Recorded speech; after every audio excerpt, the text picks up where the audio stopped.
कभी सोचा है कि मेड इन इंडिया का लेबल जो हम अपने आसपास देखते हैं वो दुनिया के हर कोने में कैसे पहुंच सकता है? ये अब सिर्फ एक सपना नहीं है।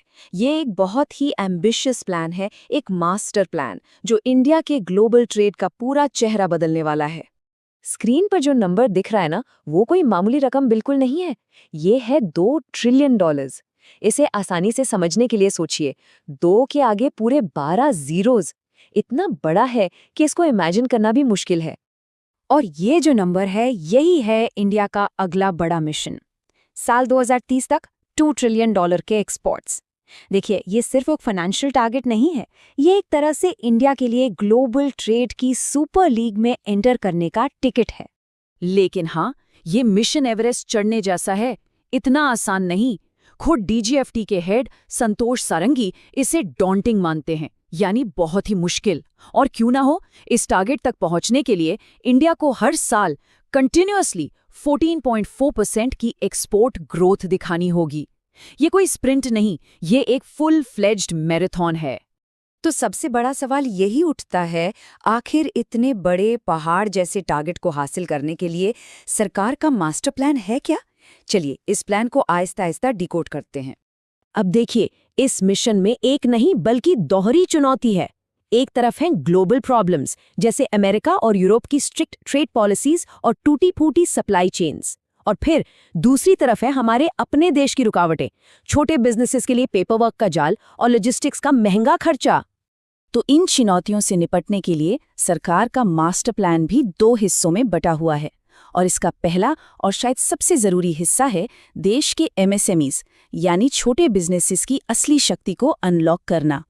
इस बदलाव को समझने के लिए इस पहले और बाद की तस्वीर को देखते हैं। पहले क्या होता था, एक छोटा सेलर हर मुश्किल का सामना अकेले करता था। लेकिन अब ई-कॉमर्स एक्सपोर्ट हब्स जैसे इनिशिएटिव्स के साथ बड़े बड़े प्लेटफॉर्म्स सभी सेलर्स के लिए एक टीम की तरह काम करते हैं। और इसका रिजल्ट, खर्चा कम और आसानी ज्यादा। और इन नई पॉलिसीज का असर देखिए, इस चार्ट में साफ दिख रहा है कि हम कहां से कहां आ गए हैं। 2020 में 53,000 से भी कम एमएसएमईज एक्सपोर्ट कर रहे थे। आज ये आंकड़ा 3 गुना से भी ज्यादा हो चुका है। और सोचिए, ये तो सिर्फ शुरुआत है। इस प्लान का एक बहुत ही इंपॉर्टेंट टूल है ईएमआई स्कीम। सरल भाषा में इसका मतलब है माल अभी लो, ड्यूटी बाद में दो। इससे होता यह है कि मैन्युफैक्चरर्स को अपने कैश फ्लो को मैनेज करने में बड़ी मदद मिलती है, जिससे वो प्रोडक्शन पर आसानी से फोकस कर पाते हैं। और इस सुविधा का फायदा उठाना भी काफी आसान बनाया गया है। पूरी प्रक्रिया ऑनलाइन है। तो ये था पहला टूल। अब देखते हैं इस मास्टर प्लान का दूसरा बड़ा हथियार। दूसरा बड़ा टूल है निर्यात प्रोत्साहन इनिशिएटिव। इसमें अगर किसी फॉरेन बायर ने पैसा नहीं दिया तो नुकसान बैंक उठाएगा, एक्सपोर्टर नहीं। बिल्कुल सीधी बात, ये है टेंशन फ्री एक्सपोर्ट। और इस स्कीम की खास बात यह है कि इंडिया अब सिर्फ अपने ट्रेडिशनल मार्केट्स पर ही फोकस नहीं कर रहा। हम कीनिया, वियतनाम, ब्राजील जैसे नए मैदानों में उतर रहे हैं, जहां रिस्क ज्यादा है लेकिन ग्रोथ का पोटेंशियल भी अनलिमिटेड है।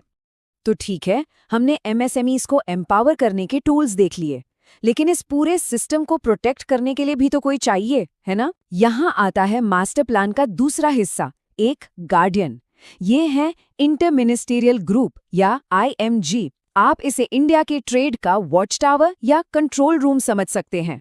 तो सबसे जरूरी बात यह है कि इस ग्रुप का काम डबल है। ये दुनिया भर में हो रहे बदलावों पर नजर रखता है, बिल्कुल एक वॉचडॉग की तरह, और साथ ही उनसे निपटने के लिए सरकार को रास्ते भी सुझाता है, यानी एक प्रॉब्लम सॉल्वर भी है। तो अब जब ये मास्टर प्लान काम कर रहा है, इसका जमीनी असर क्या हो रहा है? चलिए स्कोर कार्ड पर एक नजर डालते हैं। Let's see the results. और ये स्लाइड साफ दिखाती है कि स्ट्रैटेजी काम कर रही है। इंडिया EU डील का सीधा मतलब है हमारे टेक्सटाइल और लेदर प्रोडक्ट्स पर कम टैक्स, जिससे यूरोप में उनकी डिमांड बढ़ेगी। और इंडिया UK डील से सिर्फ निवेश नहीं आ रहा, बल्कि जॉब्स भी क्रिएट हो रही हैं। ये हैं असली जमीनी फायदे। लेकिन हर कहानी के 2 पहलू होते हैं। एक तरफ इससे हैंडीक्राफ्ट्स और टेक्सटाइल्स के छोटे कारीगरों को एक ग्लोबल मार्केट मिलेगा, लेकिन दूसरी तरफ वो इंडिपेंडेंट एक्सपोर्टर्स जो इन बड़े प्लेटफॉर्म से नहीं जुड़ पाते, उनके लिए रास्ता और भी मुश्किल हो सकता है। इसके अलावा कुछ और खतरे भी हैं जिन पर नजर रखनी होगी। पहला, मार्केट कॉन्सेंट्रेशन का खतरा, कहीं ऐसा ना हो कि सारा कंट्रोल कुछ बड़े प्लेयर्स के हाथ में चला जाए। दूसरा, क्वालिटी का रिस्क, बड़ी क्वांटिटी के चक्कर में मेड इन इंडिया की रेप्यूटेशन दांव पर न लग जाए। और तीसरा, रीजनल इम्बैलेंस।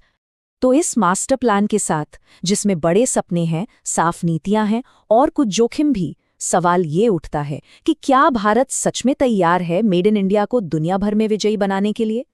ये एक बड़ा सवाल है जिसका जवाब आने वाला वक्त ही देगा।